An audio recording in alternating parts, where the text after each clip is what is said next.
Bonjour, bienvenue à Histoire de passer le temps. Pour la saison estivale, nous vous proposons d'écouter les différents panels du colloque Jean-Marie Fecteau, édition 2021.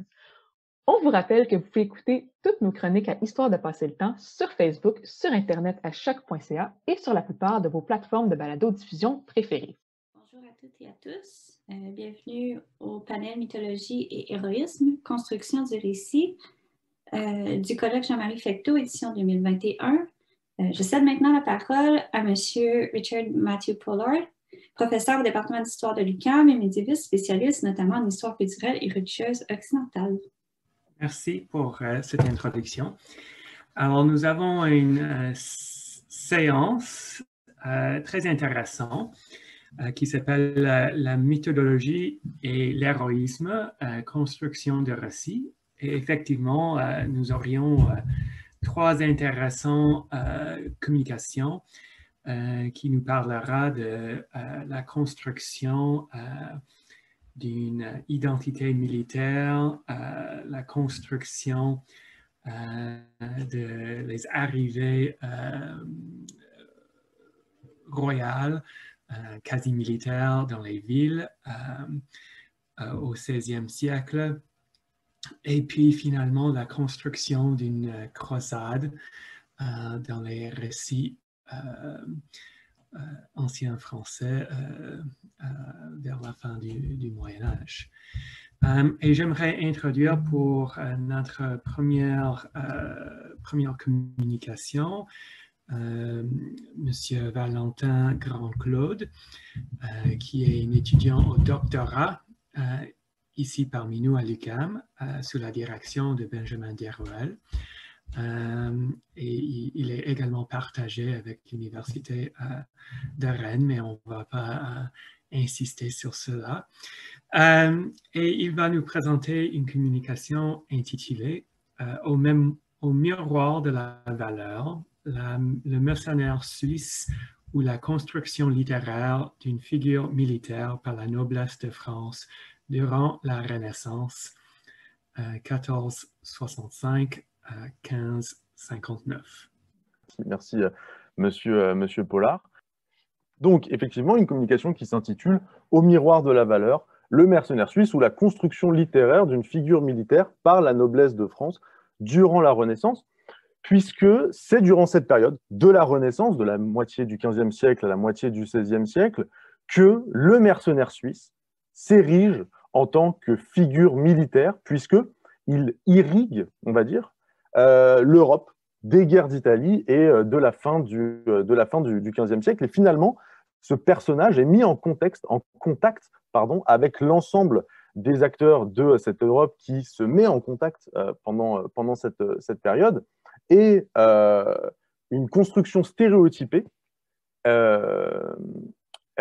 voit le jour à son propos. Et en effet, ce qui est intéressant à propos du mercenaire suisse, on va le voir, c'est qu'il a souvent été étudié dans le but de regarder ses pratiques, ses représentations. On a étudié ce que les auteurs de l'époque en ont dit pour savoir comment est-ce que le mercenaire suisse lui-même se concevait, pratiquait, etc. On a moins regardé les stratégies d'écriture qui sont derrière ce phénomène.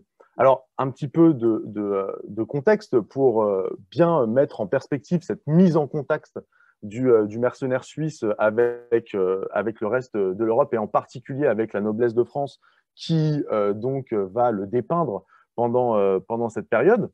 Cette période donc qui s'ouvre avec la guerre de la Ligue du bien public, que je vous ai mis, donc vous la voyez, de 1465 à 1468, qui marque le début de notre époque, puisque c'est le premier moment où le mercenaire suisse est en contact avec la noblesse militaire du royaume de France. Donc la guerre de la Ligue du bien public, c'est une guerre qui oppose le roi de France d'une part et des princes du royaume de l'autre, notamment le duc de Bourgogne, et les Suisses, en tant que mercenaires, œuvrent pendant cette guerre aux côtés du duc de Bourgogne.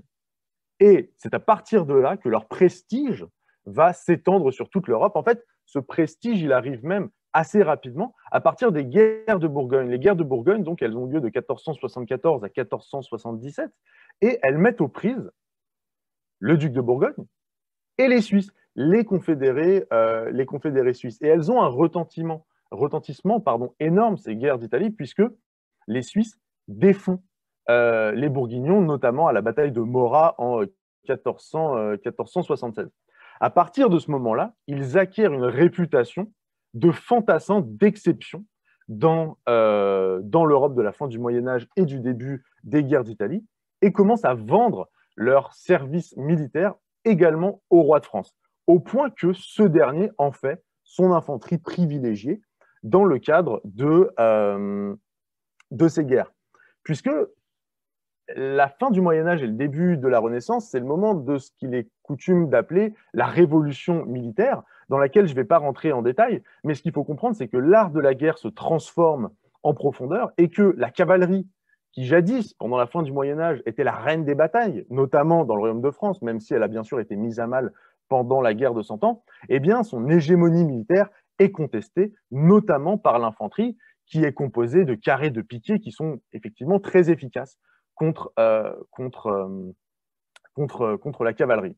Et c'est dans ce contexte, finalement, que les militaires français, les nobles français, voient leur statut remis en question et mettent en place des stratégies pour continuer à asseoir leur statut, à légitimer, on va dire, leur statut d'élite militaire, mais aussi politique et sociale dans le cadre du Royaume de France. Et je vous ai mis ici une citation tirée des mémoires de Philippe de Comines qui est intéressante parce qu'elle montre que rapidement, le fait de la guerre, à cette époque, fait l'objet d'un regard critique. Dans le cadre de ce qu'il est coutume d'appeler la réduction en art, on fait des traités d'art militaire qui vraiment se développent énormément à cette période-là. Et l'un des points sur lesquels on se concentre, c'est effectivement l'infanterie. Donc, je lis, en toute façon, une bataille perdue a toujours grande queue et mauvais pour le perdant. Vrai est que les conquérants les doivent chercher pour abréger leur œuvre, et ceux qui ont les bonnes gens de pied, donc les fantassins, est meilleur que leurs voisins, comme nous pourrions dire aujourd'hui, d'Anglois ou de Suisses. Je ne le dis pas pour dépriser les autres nations, mais ceux-là ont eu de grandes victoires.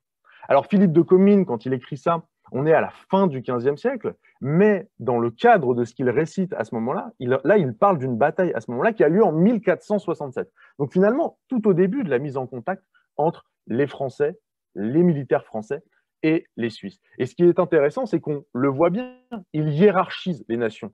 Il fait cette opération critique dont je vous ai parlé au début pour dire, voilà, comment est-ce qu'il faudrait faire la bonne guerre? Et bien la bonne guerre, pour bien pour avoir un art militaire efficace, il faut une infanterie et une infanterie de qualité. Et ce qui est intéressant, c'est que le Royaume de France ne l'a pas, cette infanterie, et c'est un des enjeux principaux de ce que la noblesse de France va mettre en avant dans le cadre de ses écrits. Parce que, en effet, le fait de devenir un spécialiste du fait militaire, de l'art militaire, de la théorie militaire, est l'un des moyens pour la noblesse française de se remettre en question, un des moyens pour la noblesse française d'asseoir finalement sa supériorité militaire. Avant, c'était dans la pratique, mais dans la pratique, elle a été remise en question. C'est maintenant dans la théorie, à travers la théorie, qu'elle va réussir ce fait-là.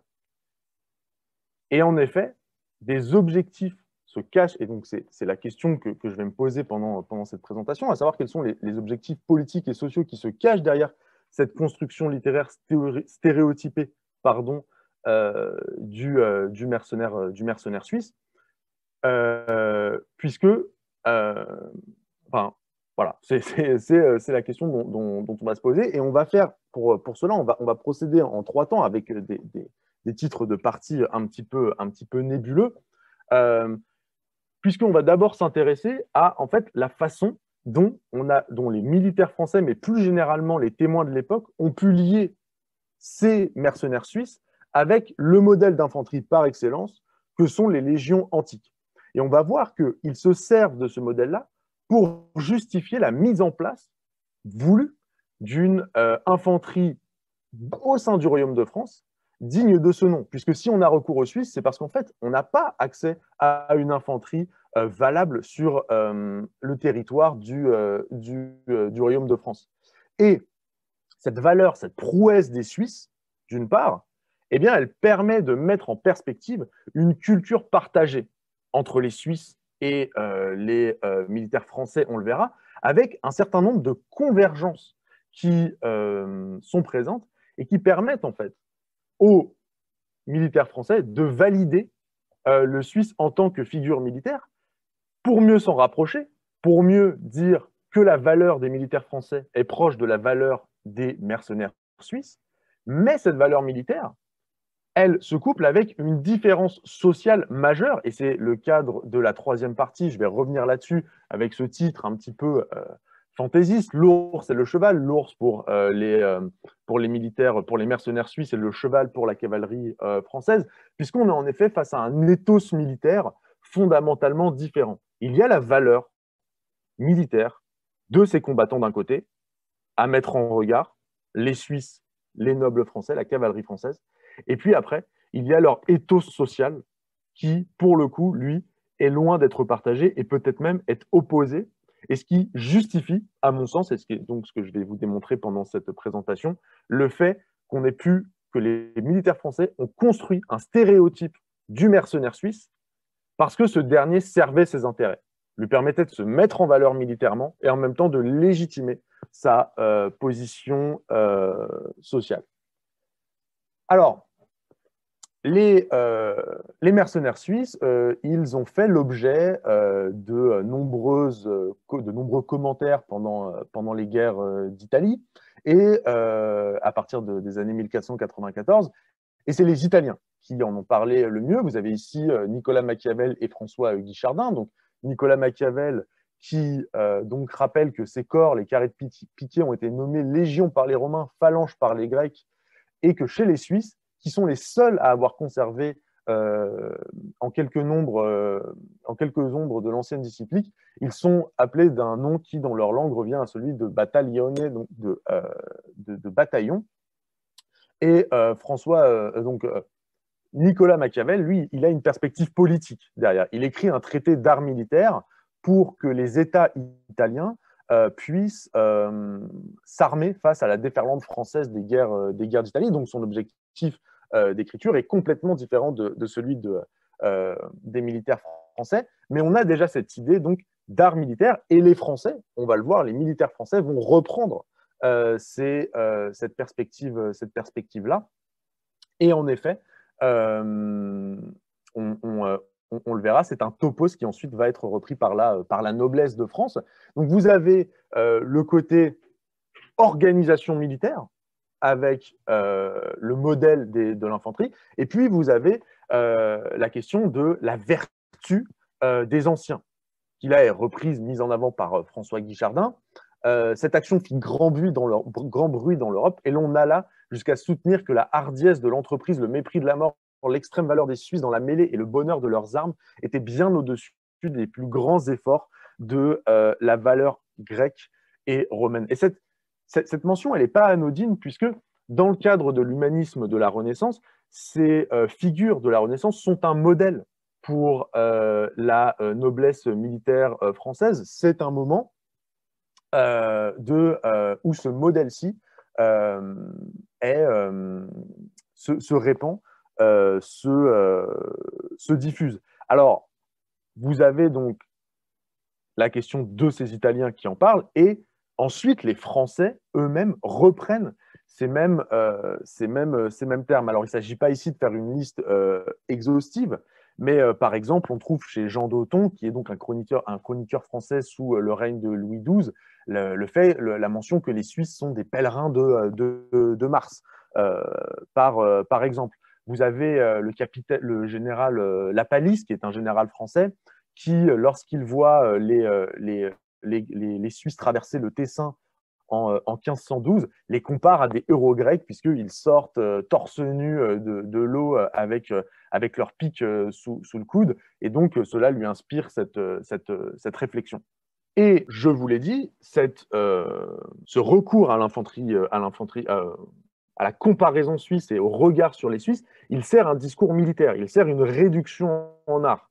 Là, j'ai pris un exemple parmi tant d'autres, c'est celui de Guillaume de Saint-Tavannes, qui écrit pendant les guerres d'Italie, mais qui se veut écrire les mémoires de son père, donc le Gaspard de Saint-Tavannes, qui lui œuvre pendant les guerres d'Italie et qui a œuvré autour des Suisses. Et dans ses écrits, Guillaume de Saint-Tavannes, il a un objectif, c'est de faire un petit peu un traité militaire. Et là, on le voit à travers ses citations, il met en comparaison les infanteries.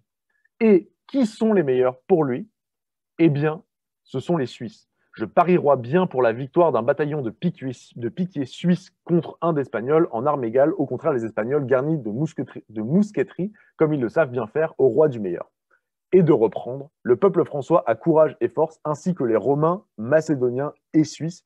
Il ne manque qu'en discipline et en aguerriment. Les légionnaires y soient bien inventés par le roi François, sujets qui eussent combattu pour leur souverain, patrie et enfants, mieux que les Suisses qui viennent tard, combattent par fantaisie et abandonnent au besoin. Cette dernière citation, elle est très intéressante parce que, en fait, on voit que cette mise en parallèle, elle permet à Guillaume de Saint-Tavannes de justifier la mise en place d'une infanterie française de qualité.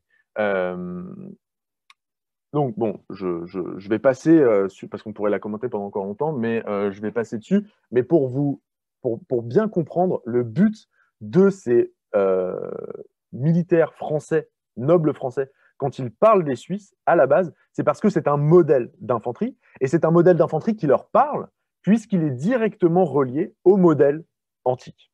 Et cette proximité, elle se retrouve à travers une culture partagées, des pratiques, des représentations partagées.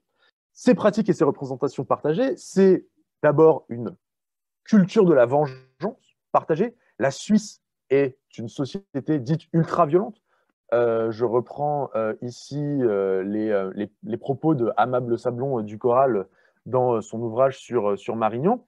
Pourquoi une société ultra-violente? Parce qu'une société de la Fed, de la guerre privée, de la vengeance privée. Et ça, c'est une thématique qui parle aussi à la noblesse de France, de même que la question de la loyauté. La loyauté envers le roi, qui est aussi l'une des modalités de la modification de l'éthos nobiliaire des militaires français pendant la Renaissance, dont nous avons un exemple ici dans les chroniques de Jean d'Othon, dont j'ai déjà parlé auparavant. Donc là, les Suisses déferlent sur le Milanais qui est donc occupé par les Français et le pillent. Et lorsque les Français viennent les voir pour leur demander pourquoi est-ce qu'ils font ça, ils leur répondent donc les Suisses répondent qu'ils soient tous bons François, et pour montrer entrée de quoi? De grands croix blanches, et soient tous signés. Et dis-moi aussi qu'ils ne soient illeg venus pour guerroyer le roi, mais seulement pour demander le reste de leur paiement. Donc, vraiment, le service au roi de France est l'une des composantes aussi du service des Suisses. Et avec la culture de la vengeance et aussi leur faveur aux armes, eh bien finalement, il y a une proximité qui se met en place entre les Suisses et les Français. Le roi, par exemple, Louis XII, adoube, fait chevalier certains capitaines suisses après la conquête de Gênes en 1507, etc. Donc, ça veut bien dire qu'il y a une reconnaissance, puisque un piéton français, un fantassin français ne ferait jamais le cas d'un adoubement de la sorte. Et une mention qui est très intéressante de ce point de vue-là, c'est ce passage de la chronique de Savoie de Guillaume Paradin, où en 1516, le roi de France, avec d'autres seigneurs, est en Savoie, aux côtés du duc, et il écrit « Le roi, les princes, tous les seigneurs et gentilshommes s'y retrouvèrent, tous à pied, en accoutrement de gens de guerre, tous d'une parure, avec force grand pénache, à la mode des Suisses, et marchoient les princes et seigneurs, tous en collés, couverts de broderies, de porphyllures et cantis de fin or, les choses balafrées et décopées à la grande Suisse, comme ils avaient vu être accoustrés à la journée de Marignan. » Donc Marignan, cette bataille de 1515, pendant laquelle le roi de France vainc les Suisses, on ne va pas revenir sur cette bataille et sur la propagande, on pourrait dire, dont elle a fait l'objet. Mais ce qui est intéressant, c'est que non seulement on met en avant qu'on a battu les Suisses, donc on reconnaît leur supériorité, mais aussi, d'une certaine manière, on les singe, on reprend leurs pratiques, c'est-à-dire qu'il n'y a pas quelque chose d'infamant à le faire, au contraire. Et donc, cette valeur militaire suisse, eh bien, les militaires, les grands Français, les grands nobles du royaume de France, la reprennent pour pour la construction de leur propre identité. Cependant, il faudrait se garder de voir un parallèle concret exact entre les mercenaires suisses et les militaires français. Les militaires français ne font pas ça parce qu'ils veulent vraiment s'associer aux Suisses. Ils s'associent du point de vue militaire. Mais du point de vue social, c'est tout à fait différent. Et c'est ce que je vous propose de voir à présent très rapidement, puisque j'arrive bientôt à la fin du temps. Donc, vous avez ici deux citations qui, mais encore une fois, on aurait pu en prendre beaucoup d'autres, qui mettent en avant le caractère très pauvre des Suisses. Les Suisses, dont la plupart ont laissé le labour pour se faire gens de guerre, nous dit Thomas Bazin, restent en France, puisqu'ils y sont en effet, en Suisse, pour la plupart misérables, habitant dans les Alpes des montagnes peu fertiles où règnent les frimas. Et Machiavel dit que, lui nous dit que c'est la pauvreté des Suisses qui leur refusait de se battre à cheval et donc combattre à pied. Ça, c'est intéressant, puisque donc d'une part, vous avez une différence sociale entre les deux, mais d'autre part, c'est la mise en perspective de deux élites militaires différentes. Le mercenaire suisse est l'élite militaire de son pays. L'homme de guerre français, le gendarme français, est l'élite militaire de son pays aussi. Et en fait, pour eux, il y a la nécessité d'avoir cette élite militaire. Les Suisses, ils les mettent en avant par cette valeur militaire et cette capacité à être bons au combat, mais finalement, eh bien, ils ne sont pas, ces Suisses, ils n'ont pas le choix que de se battre à pied. Et d'où l'idée d'une identité très frustre des Suisses qui tranche avec celle des hommes de guerre français. Et pour terminer, donc, je prends cette citation de Brantôme qui nous parle d'un capitaine suisse au temps de Louis XII et qui nous dit que ce dernier marche toujours avec une peau d'ours, les cheveux longs, hérissés, etc., pour faire peur aux autres. Et la mention des ours et du fait que les Suisses ressemblent à des ours, elle est présente en long, en large et en travers dans les mémoires de guerre des Français. Et donc, l'idée in fine, c'est que, et je vais terminer là-dessus, l'idée in fine, c'est que le mercenaire suisse, certes, il a cette valeur militaire mise en avant par les gendarmes français, puisqu'ils s'associent à eux du point de vue de leur prouesse, et ça leur permet à ces militaires français de se mettre en avant parce qu'ils les ont vaincus, mais aussi parce qu'ils combattent avec eux. Mais en même temps, ça leur permet aussi de mettre une distance sociale avec ces derniers pour légitimer leur propre statut social au sein du Royaume de France, et in fine, le fait qu'une infanterie nationale, si elle est mise en œuvre, ne doit rester subordonnée à à la gendarmerie française, aux nobles français. Voilà, je vous remercie pour votre attention. Merci beaucoup. J'ai beaucoup apprécié votre communication, Monsieur Grand-Claude, et j'ajouterai seulement en transition que ça me rappelle beaucoup de comment Flavius Joseph a construit la capacité des Juifs au niveau militaire comme une force redoutable pour souligner et de quelque sorte mettre de l'avant les capacités romaines, parce que si les Romains ont pu vaincre les Juifs, ça veut dire qu'au niveau militaire, ils étaient très astucieux. Mais on peut en parler plus de ça plus tard. Maintenant, c'est à moi d'introduire notre prochaine intervenant. C'est Madame Sarah Laflamme Tremblay, qui est une étudiante à la maîtrise en histoire de l'Europe moderne à l'UQAM, sous la direction de Lise Roy. Aujourd'hui, elle va nous présenter une communication qui est intitulée « Guerre, victoire, gloire, héroïsme, les représentations de la mythologie antique dans les entrées royales françaises de 1515 à 1517. » Oui, merci. Merci. Donc, ma présentation, comme M. Pollard a dit, c'est sur les représentations guerrières et héroïques de François Ier dans les entrées royales de 1517 de 1515 à 1517. Et elle se divise en 5 parties qui concernent 3 entrées royales dont je vous parlerai dans quelques minutes. Premièrement, cette image que vous voyez ici vient d'une miniature prise à partir d'un manuscrit de 1550 et montre le portrait de François Ier en déité. Nous voyons sur cette image des objets appartenant à diverses divinités romaines, comme le casque de Minerve, l'épée de Mars, le caducée de Mercure et la trompe de chasse de Diane.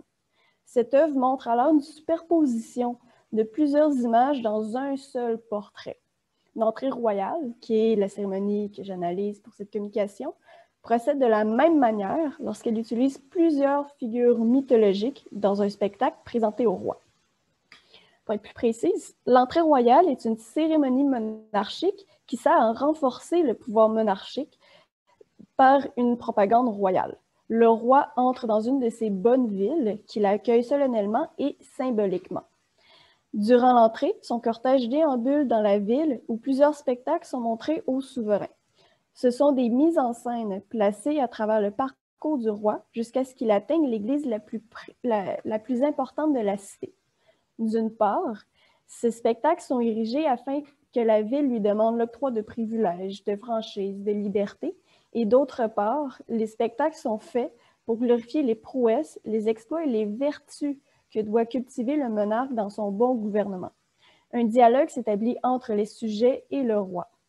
Au 16e siècle, ces événements sont conçus par des humanistes ou des poètes qui profitent de l'occasion pour ajouter plusieurs figures mythologiques au cérémonial traditionnel de l'entrée.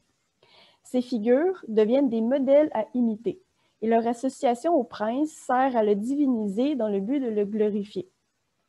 C'est le cas lorsque les entrées personnifient la guerre, la conquête, la gloire militaire, les qualités guerrières et conquérantes du roi à l'aide d'images et de mise en scène.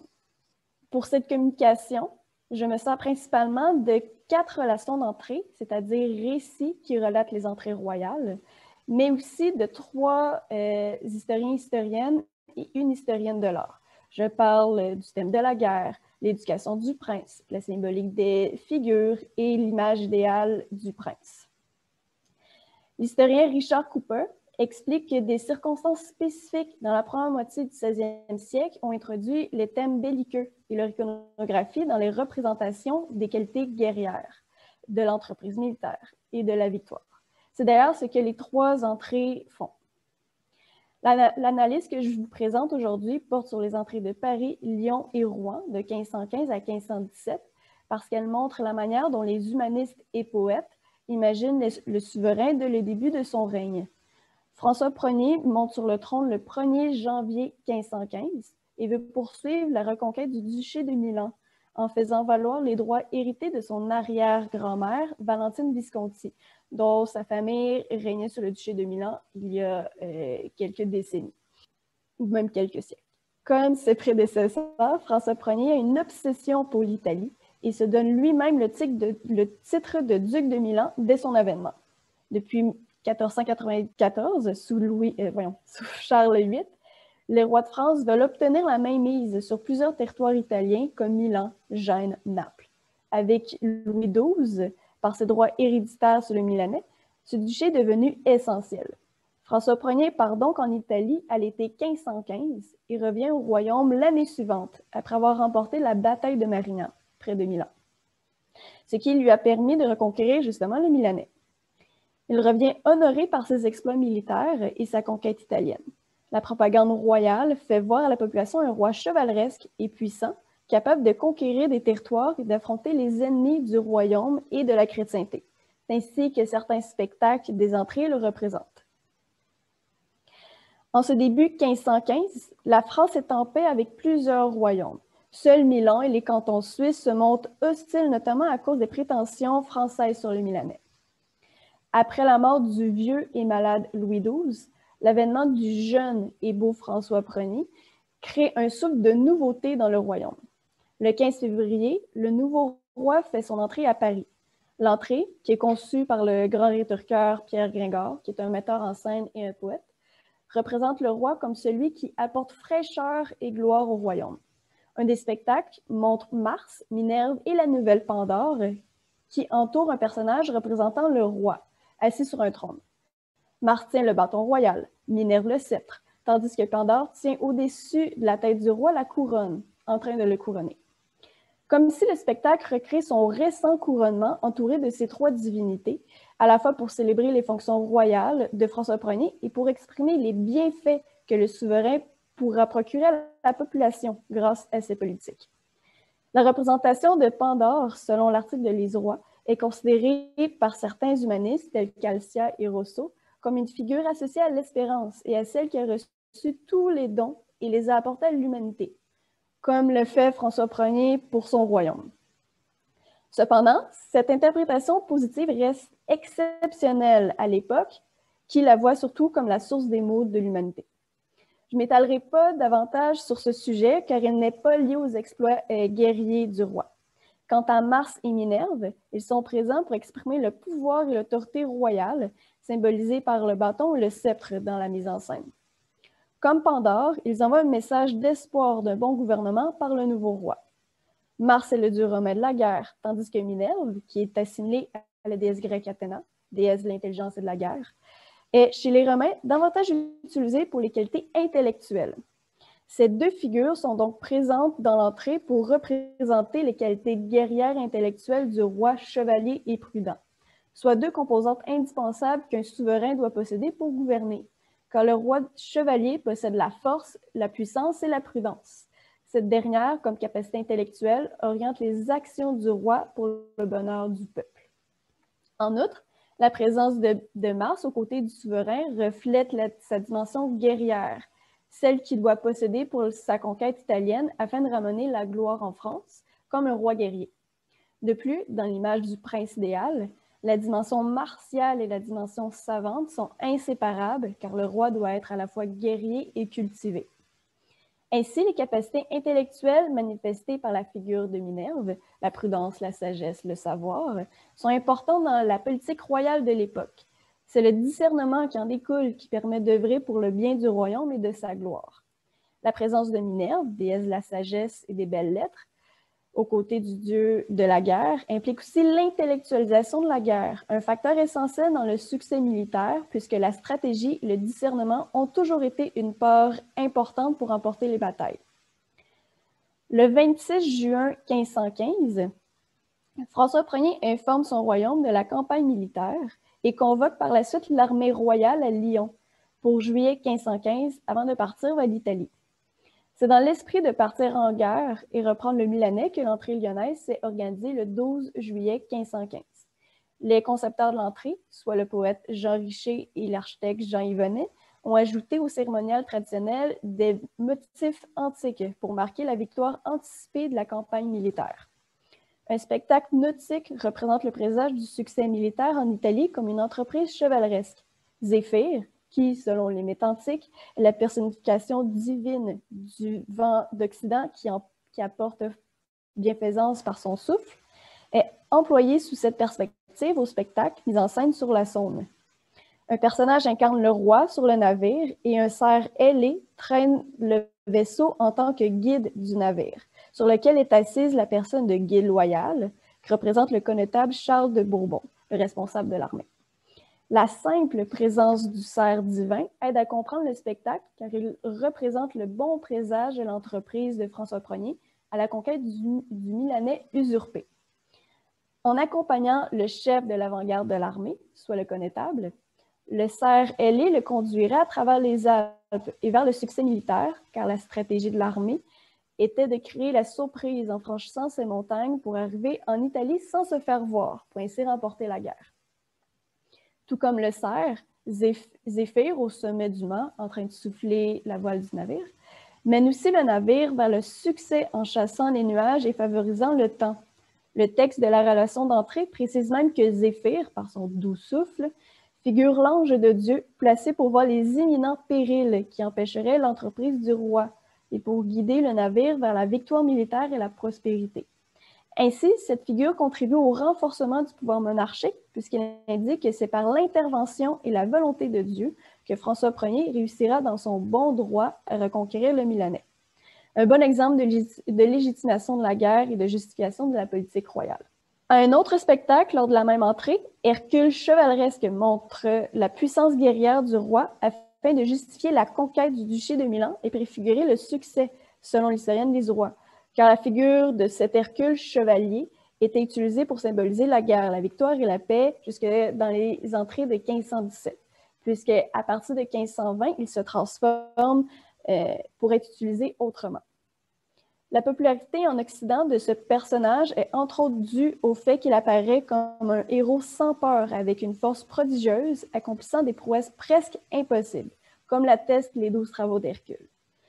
Justement, lors de son 11e travail, il a pris les pommes d'or du Jardin des Hespérides, et c'est cet épisode qui est retenu dans l'entrée milanaise, de manière allégorique.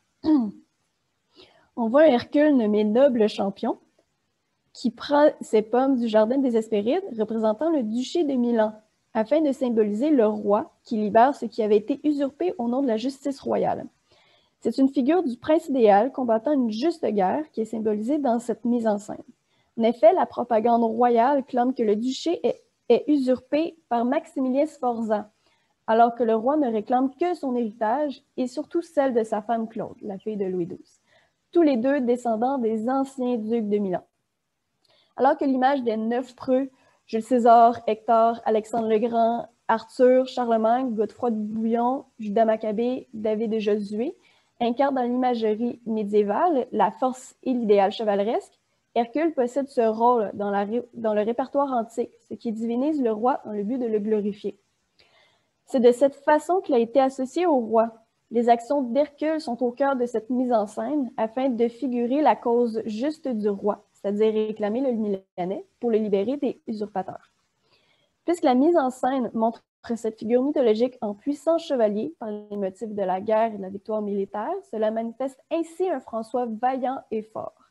C'est une des 4 vertus essentielles que le roi doit cultiver dans son bon gouvernement, étant donné que la guerre est une nécessité pour tous les rois afin de renforcer leur pouvoir. En 1516, François Ier revient en France, honoré par ses exploits guerriers et par sa nouvelle puissance dans l'échiquier européen. En effet, il a remporté la bataille de Marignan contre l'armée milanaise, ce qui lui a permis de récupérer le duché tant désiré.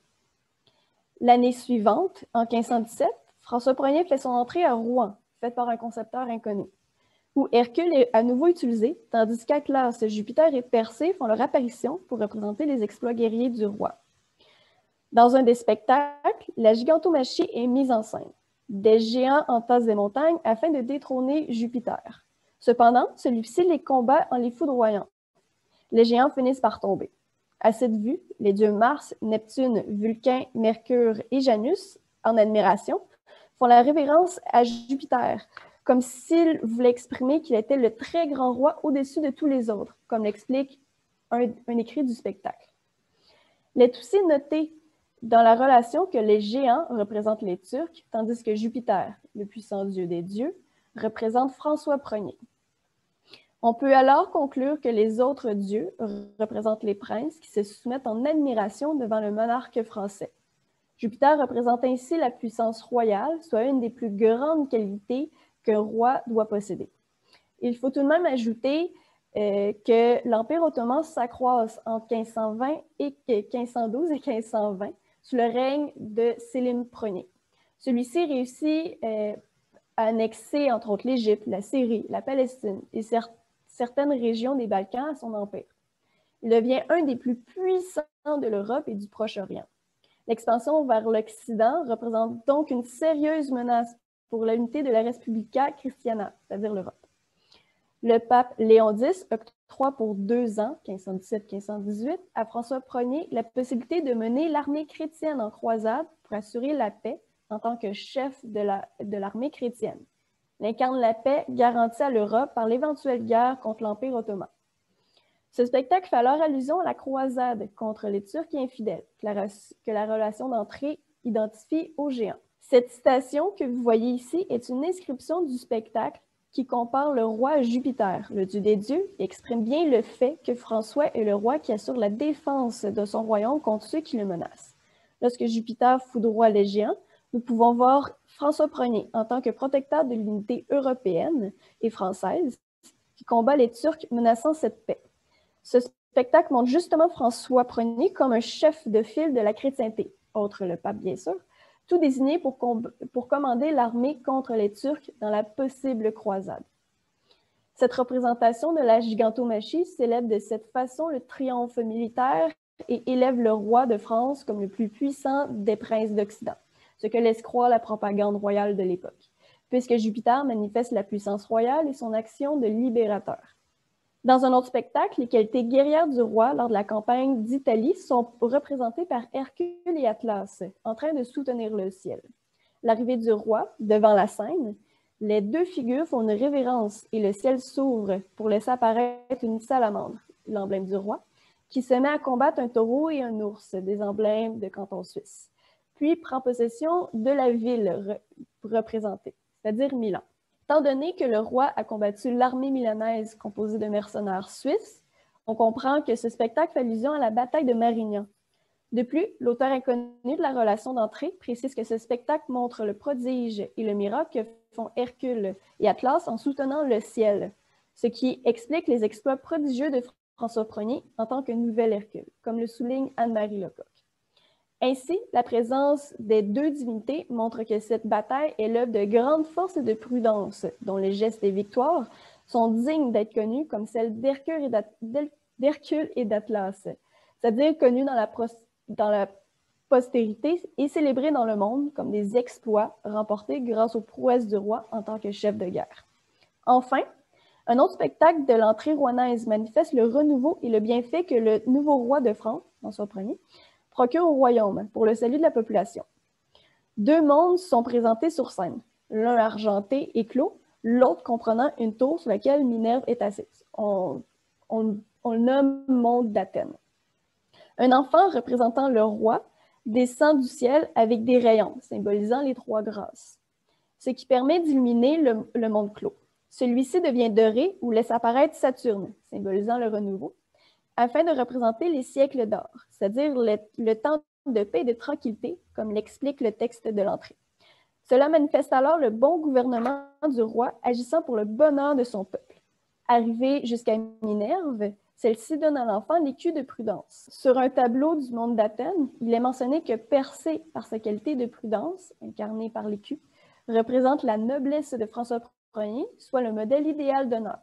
Je vous précise que Persée est un héros grec qui a été capable, sous la protection d'Athéna, de terrasser de manière ingénieuse la gorgone Médusa, ce qui explique sa présence dans ce spectacle. Ainsi, l'idéal chevaleresque du souverain noble est représenté par cette figure afin de manifester l'héroïsme dont François Ier a fait preuve lors de la bataille de Marignan. C'est l'image d'un nouveau roi qui est symbolisé par Persée, car François est figuré comme un roi chevalier prudent et vaillant, non plus comme un Hercule prodigieusement puissant et fort. Persée est donc la version antique du prudent roi et guerrier, une vertu importante de la Renaissance, car la prudence sert à gouverner avec discernement et raison. Pour conclure, les figures de la mythologie sont utilisées dans les entrées royales du début du 16e siècle dans le but de diviniser le roi. Ces cérémonies monarchiques permettent alors de refléter l'image du roi idéal à l'aide des mises en scène. La propagande royale, dans cette glorification du prince, montre François Ier comme un roi chevalier puissant, noble et prudent, capable de diriger son royaume vers le bonheur, la gloire et la prospérité. Les qualités guerrières et intellectuelles, la vaillance, la force, la puissance royale, sont représentées par des images mythologiques afin de renforcer l'autorité monarchique. Hercule représente la version chevaleresque puissante et prodigieuse du roi guerrier, Persée l'honneur noble du prudent roi, Jupiter montre la puissance royale de ce grand roi conquérant et libérateur, Mars les qualités guerrières du roi, alors que Minerve manifeste les qualités intellectuelles essentielles dans le bon gouvernement du roi. Comme dans le portrait de François Ier en d'été de 1550, les figures mythologiques se superposent pour en faire un héros complexe, idéal et démesuré.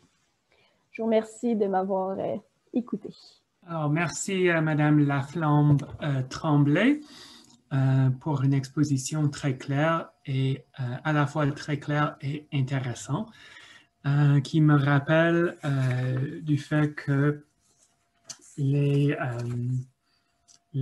arrivées, les adventus, on dit en latin, des rois au Haut Moyen-Âge étaient très, très importants, de même qu'au début du XVIe siècle, est souvent calqué sur les arrivées des empereurs du monde antique, du monde romain, comme un élément de légitimer le pouvoir et de mettre à l'avance le pouvoir d'un roi au Haut Moyen-Âge.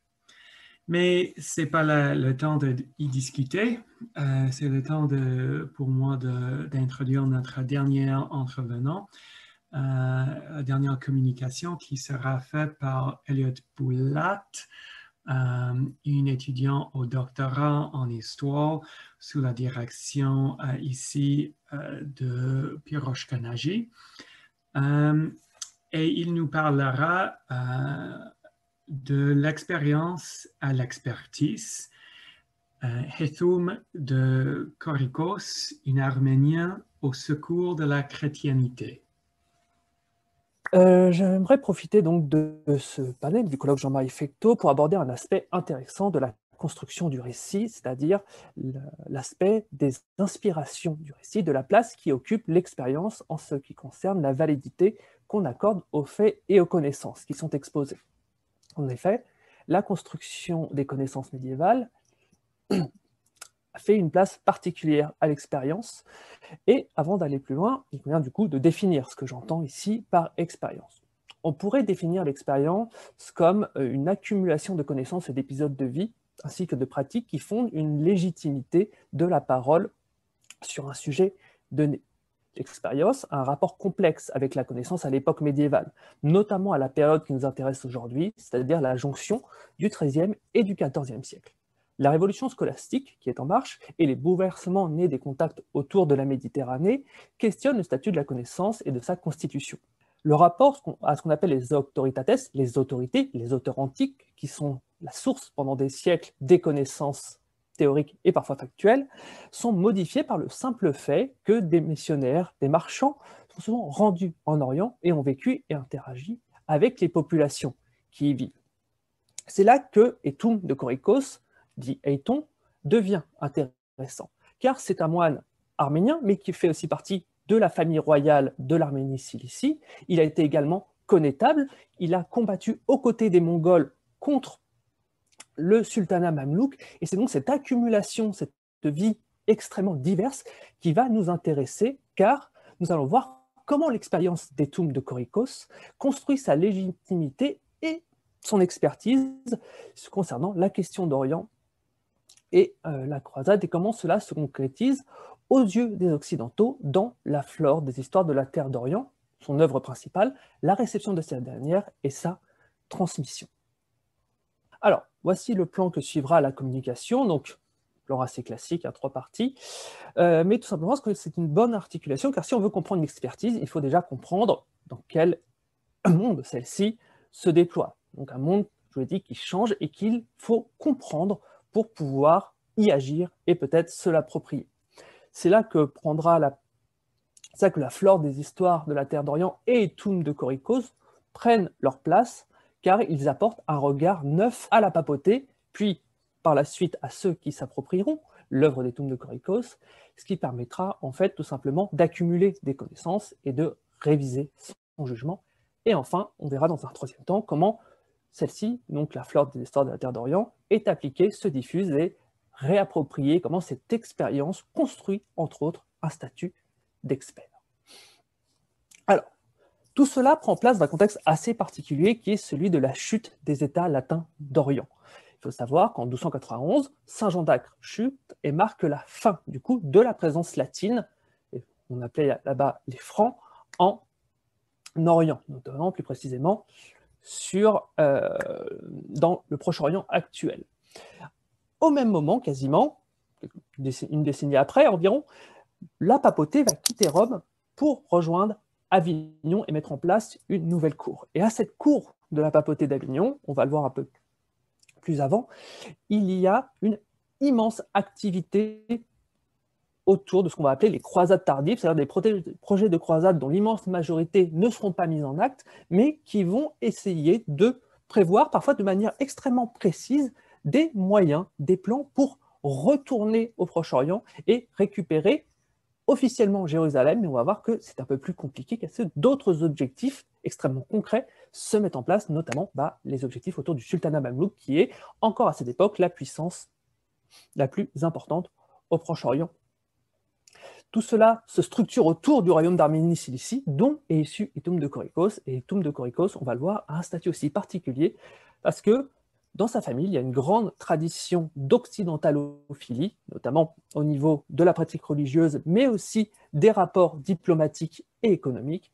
Et donc, il a notamment épousé une princesse qui était issue d'une lignée occidentale, bien que née dans les États latins d'Orient, et il a lui-même, dans sa jeunesse, voyagé en France, où il aurait séjourné à l'abbaye de Vauvert, qui n'est pas encore été totalement identifiée. C'est peut-être Vauvert dans la région parisienne, le Val-Vert, qui est aujourd'hui le jardin du Luxembourg, ou alors Vauvert dans le sud de la France. Ça, nous n'avons pas de détails.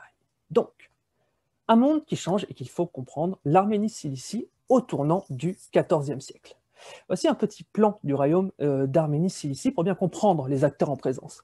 L'Arménie-Cilicie est le dernier royaume chrétien territorial du Proche-Orient et de l'Anatolie. Ce qu'il faut bien comprendre, c'est qu'il est cerné d'un côté par les Seldjoukides, le sultanat de Roum, donc qui sont des Seldjoukides, des Turcomans. Au nord, vous avez les Mongols, qui sont encore présents, qui ne disparaîtront qu'au XVe siècle avec la disparition de l'empire de Tamerlan. Et vous avez au sud, donc, l'émirat d'Alep, et puis ensuite, au niveau de la Syrie et de l'Égypte, le sultanat mamelouk, qui est la principale puissance régionale.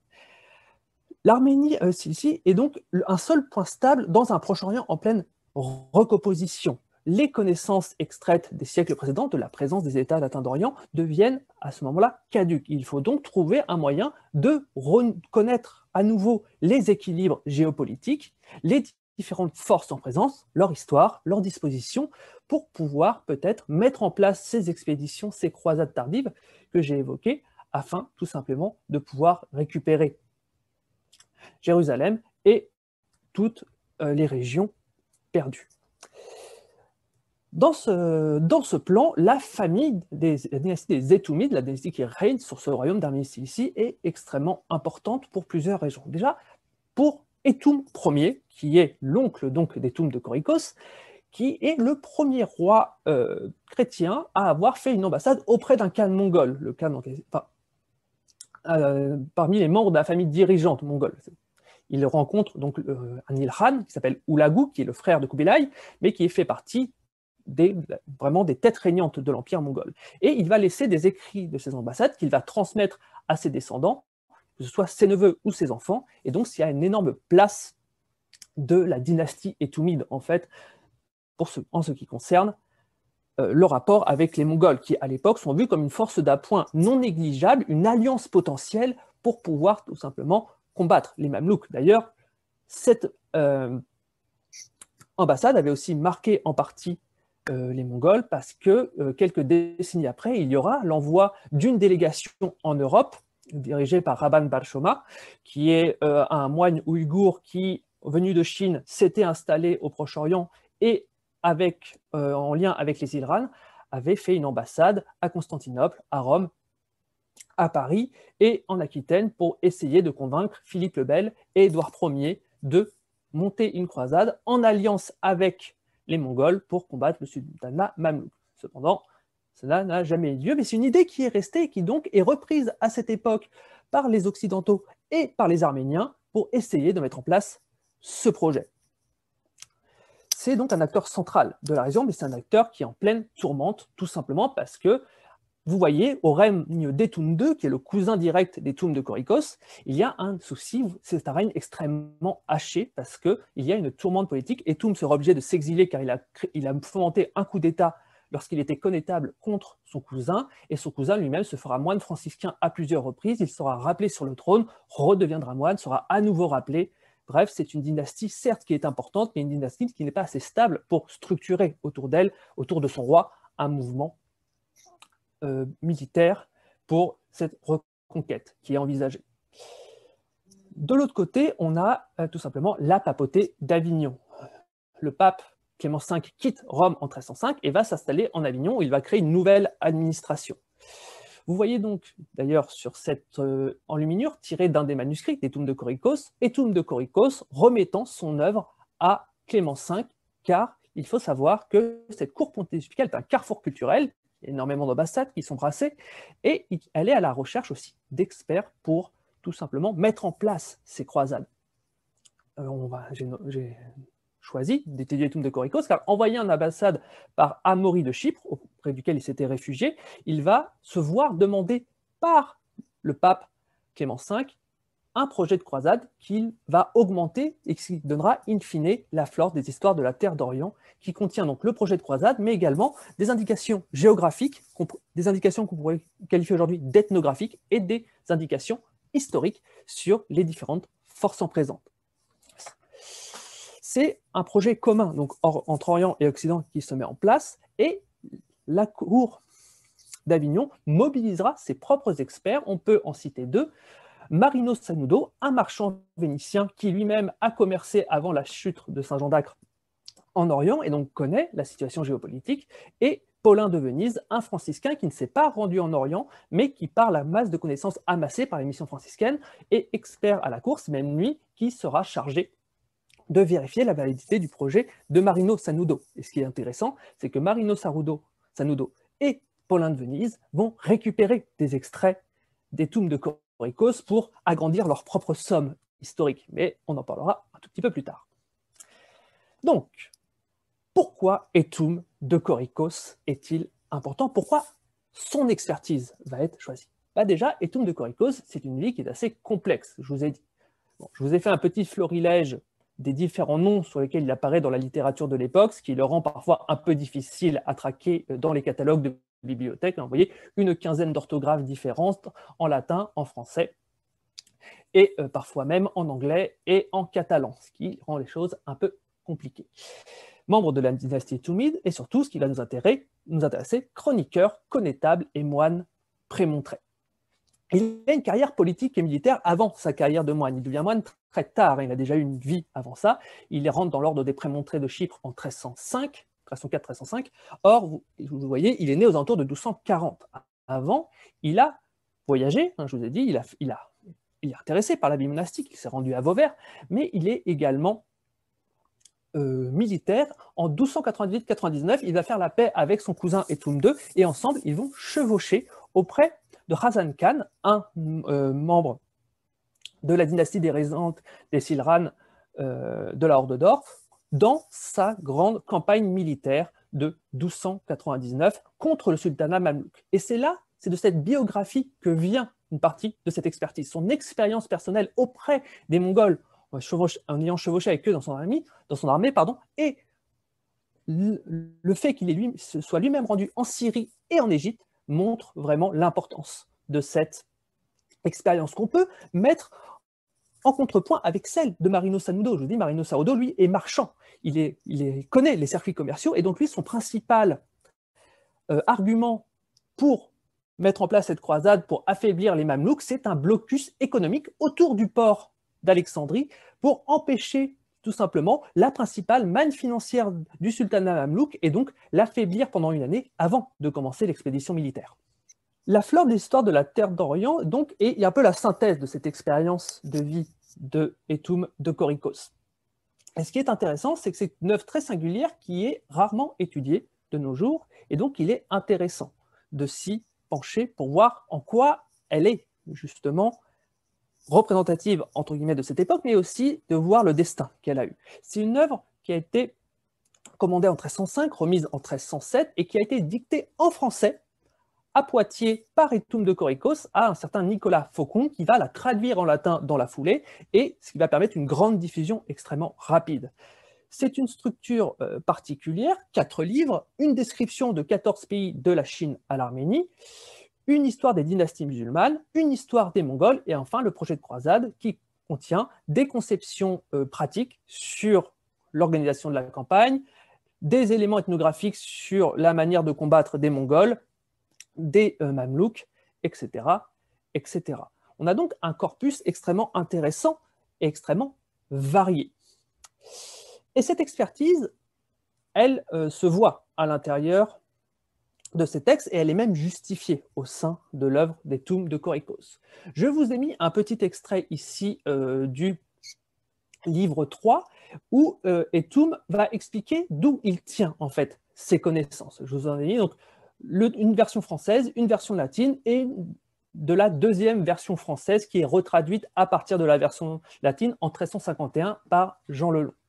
Ce qui va nous intéresser, c'est la manière dont Etum de Korikos justifie ses connaissances. D'ailleurs, le titre de l'extrait, c'est de la narration de l'auteur.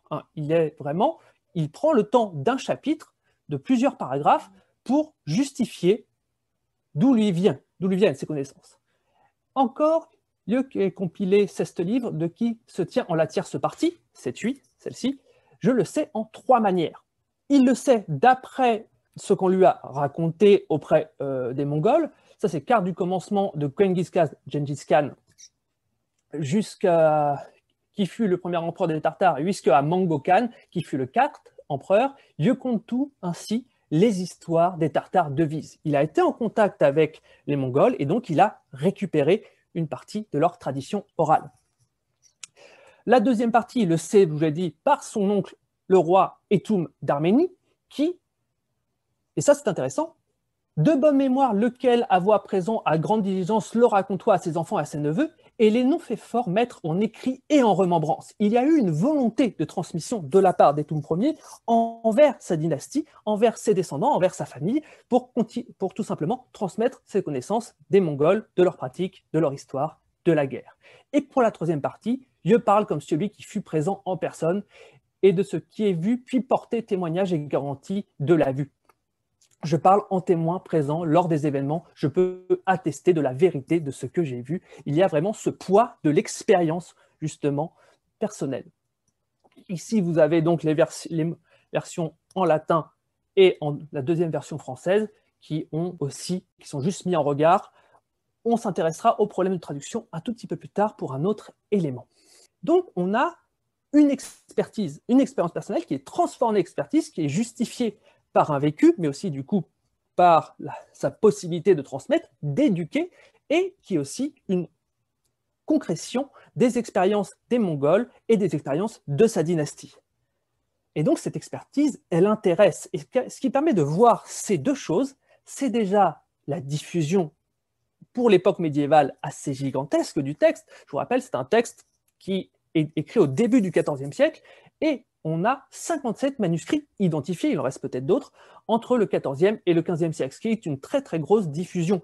Alors, il n'atteint pas les best-sellers, entre guillemets, que sont le livre des merveilles de Marco Polo et le livre des merveilles du monde de Jean de Mandeville, bien sûr, qui sont vraiment des exemples assez extraordinaires, mais il se défend quand même très bien avec ses 57 manuscrits, 31 exemplaires en latin, 17 en français que j'appelle généralement d'origine, c'est-à-dire de la langue dans laquelle il a été dicté à Poitiers en 1307, 6 copies de la version retraduite par Jean Lelong, notez ça, c'est important, on va en reparler juste après, et 3 copies connues dans d'autres langues, une en catalan, une en aragonais et une en anglais. Donc il y a quand même une diffusion internationale du texte. Ce qui est aussi intéressant, c'est que d'autres auteurs, dès son vivant, mais aussi après, vont reprendre des éléments de la flore. Je vous ai cité Paulin de Volise, je vous ai cité Marino Sanudo, mais également Giovanni Villani dans sa Chronica Maior, Boccas, qui dans son carnet de notes, le Zibaldone Maglia Pecciano, a récupéré plusieurs éléments, notamment historiques sur les Mongols dans le texte d'Etum de Korikos, et enfin Jean de Mandeville, le célèbre fou entre guillemets médiéval, qui va s'inspirer d'éléments pour la géographie. Alors, il y a donc des éléments intéressants. On voit qu'il y a une justification de cette expertise, notamment au niveau de la guerre. Et quand doit être considérée la guerre, requiert que qui veut mouvoir guerre contre les ennemis doit considérer 4 choses. Et je, frère Hayton, par le commandement de notre Seigneur l'Apostole, doit parler cette matière, puis vraiment dire que les chrétiens ont juste cause et raison et adjoison de mouvoir contre les Sarrasins. Et ce qui est le plus intéressant, c'est cette référence à un autre expert, la médecine, pour justifier son expertise et son expérience, le bon savoir qui mène tout simplement à la réussite. Car, comme un bon médecin assire de savoir raison la maladie, il veut donner santé, il doit assir bon duc d'enquérir la condition et état des ennemis. Donc, on voit vraiment l'importance du savoir dans tout cela. Donc là, vous avez la version latine et la version retraduite. Et donc, il y a une réappropriation thématique et conceptuelle dans cette diffusion que je viens de vous exposer. Je m'appuie notamment là sur deux choses. Un article d'Irene Bueno, De la guerra alla Maveglie Orientali, la letture de la Flore des histoires de la Terre d'Orient nel Medioevo, qui explique le passage de ce traité militaire à un traité de connaissance, c'est-à-dire qu'il va peu à peu, l'aspect militaire va être, au fur et à mesure des siècles, peu à peu abandonné et va être surtout repris pour son côté, les informations et les connaissances qu'il transmet sur l'Orient. Ça se voit notamment dans les éditions à partir du début du XVe siècle, où il est souvent mis en œuvre dans des codex avec Marco Polo, Mandeville et d'autres voyageurs. En fait, il intègre ce corpus des connaissances. L'article de Claverie va me servir à faire mon dernier point, qui est la perception des musulmans dans l'œuvre des Cum de Coricos, pour montrer l'importance de la traduction. Je vous ai dit, c'est surtout la version latine qui est transmise. On a ce passage dans le même extrait que je vous ai mis, où il explique la raison de mouvoir la guerre contre les musulmans, qu'il appelle la pute lignée de Mahomet. Or, dans la version latine, qui est donc écrite par, je vous rappelle, la même personne qui l'a écrit en français au début, il parle de Filius Ismaelis, les fils d'Ismaël, et c'est ce qui réapparaît dans la version de 1307, où ils sont as sarrasins. Or, si l'article de Claverie s'appuie sur une traduction en expliquant que le rapport aux musulmans est assez négatif dans l'œuvre, notamment à cause de ce passage. Sauf que le problème de cette réflexion, c'est qu'il ne s'appuie pas sur la diffusion des textes.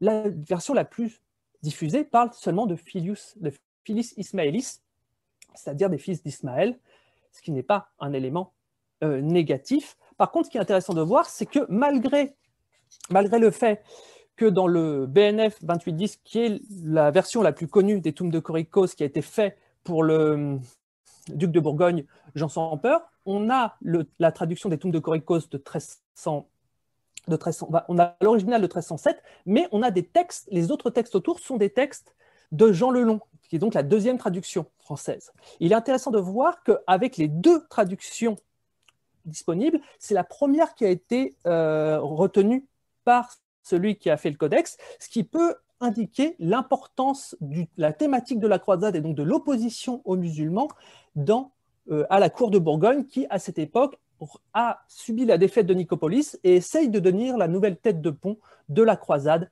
en Occident. Cette citation qui vient du quinze livre attribué à Rabelais et qui en fait cite parmi les spécialistes de l'Orient Tomes de Coricos aux côtés de Marco Polo et des grands explorateurs comme Jacques Cartier, etc. Ce qui montre en fait la place qu'il va peu à peu prendre dans les siècles suivants en tant qu'expert de la question d'Orient. Et merci vous remercie beaucoup, Monsieur Boulat, pour votre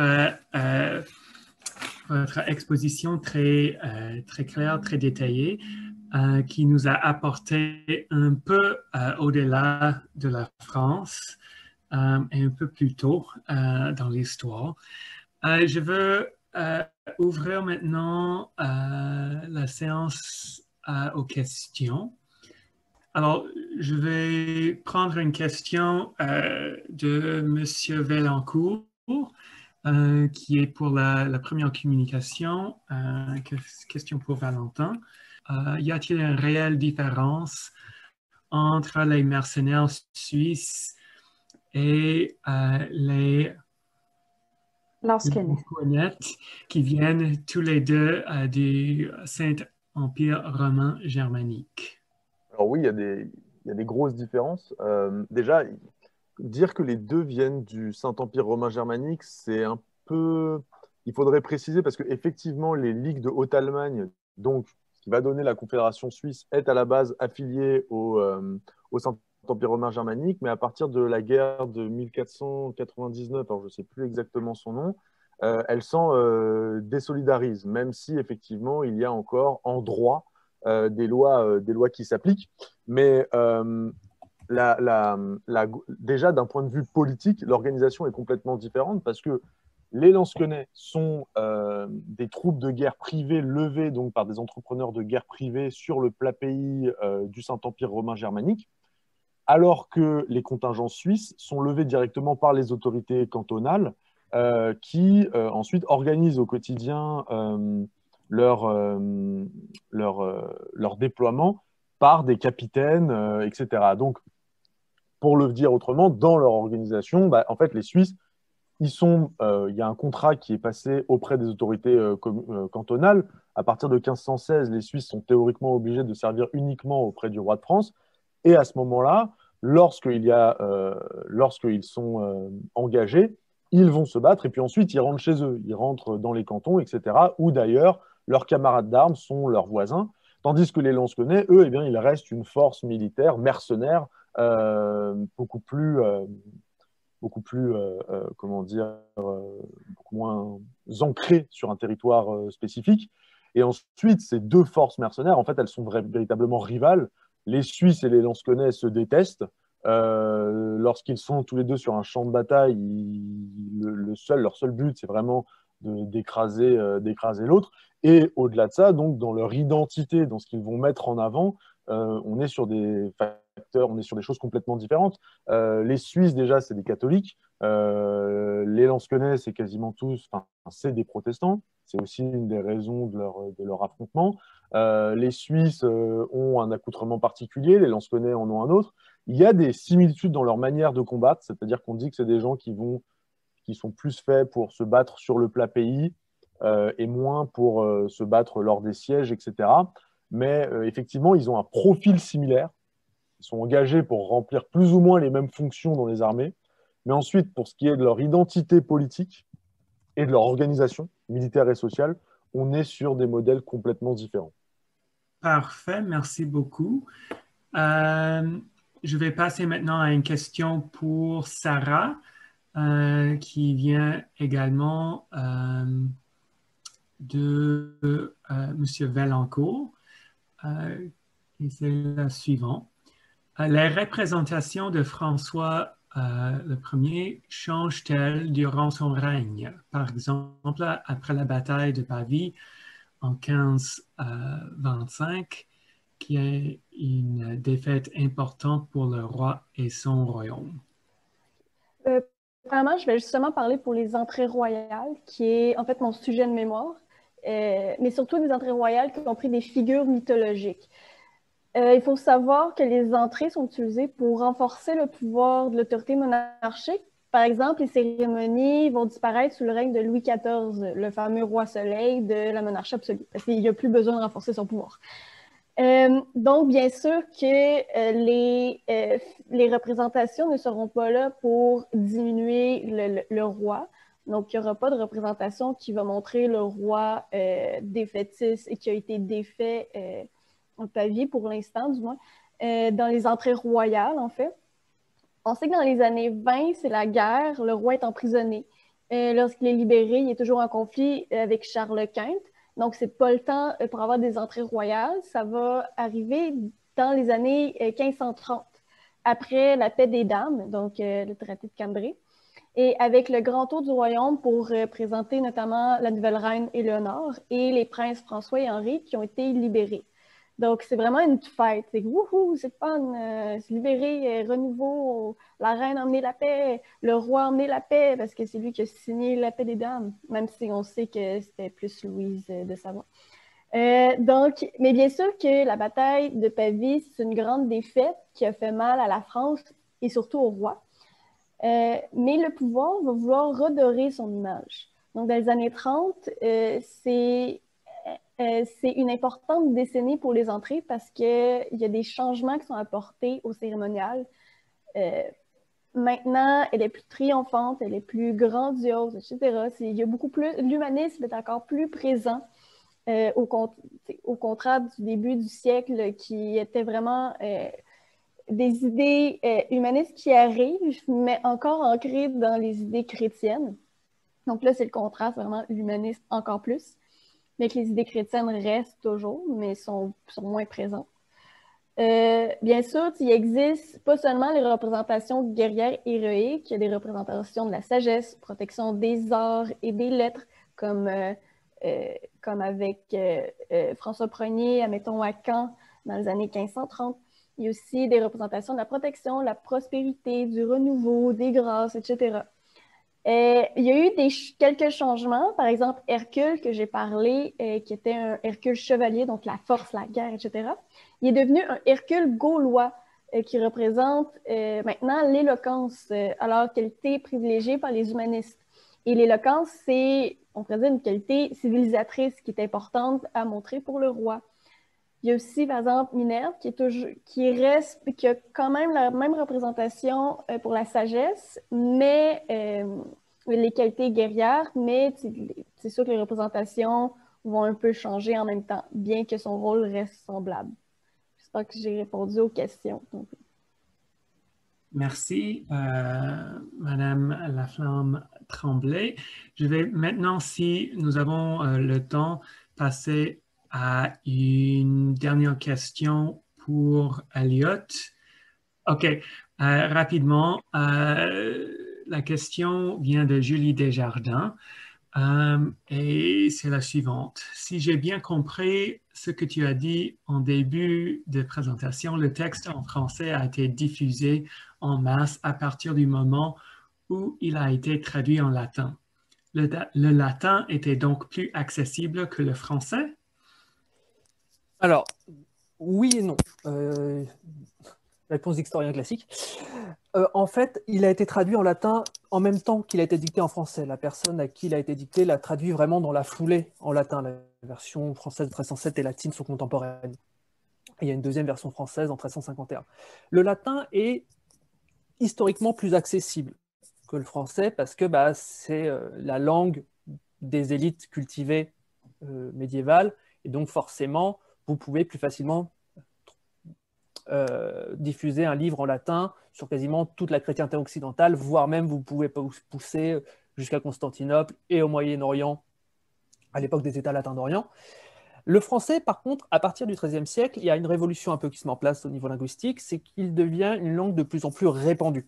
Notamment, Marco Polo va dicter, alors qu'il est italien, va dicter son texte en français, parce qu'il sait que dans ce qu'on appelle, ça je reprends les termes de Benoît Grévin dans son étude sur la linguistique médiévale, on appelle une langue courtoise, une langue de cour, et donc c'est une langue de littérature et une langue de culture pour les élites laïques, qui est parallèle à celle du latin. Et du coup, le français se diffuse déjà très bien, entre guillemets, tout seul, mais le latin, c'est pas, en fait, ça ne vise pas vraiment les mêmes sphères, c'est ça qu'il faut comprendre. Le latin est plus diffusé, in fine, parce que c'est plus de gens cultivés par le latin et plus de gens à même de constituer des bibliothèques, de recopier les textes par le latin. Là où ceux qui parlent français sont de plus en plus nombreux, sont de plus en plus demandeurs d'une littérature en français, mais sont ceux qui vont commander les livres et non pas ceux qui vont les faire faire, en fait. Ce n'est pas ceux qui vont les produire. Et du coup, ça crée deux canaux de diffusion qui peuvent se recouper, mais qui sont aussi un peu différents. Et donc, c'est pour ça que oui, le latin est en fait ancré depuis plus longtemps, mais le français prend une expansion, une place de plus en plus grande, il est en pleine expansion, et du coup, les deux se rattrapent d'une certaine manière dans les cercles de diffusion de la flore aux alentours du début du XVe siècle. Merci beaucoup, Elliot. Ouais, merci beaucoup aux panélistes, à Valentin, Sarah et Elliot pour avoir fait leur présentation avec enthousiasme en ce vendredi. Merci aussi à professeur Pollard pour avoir présidé la séance.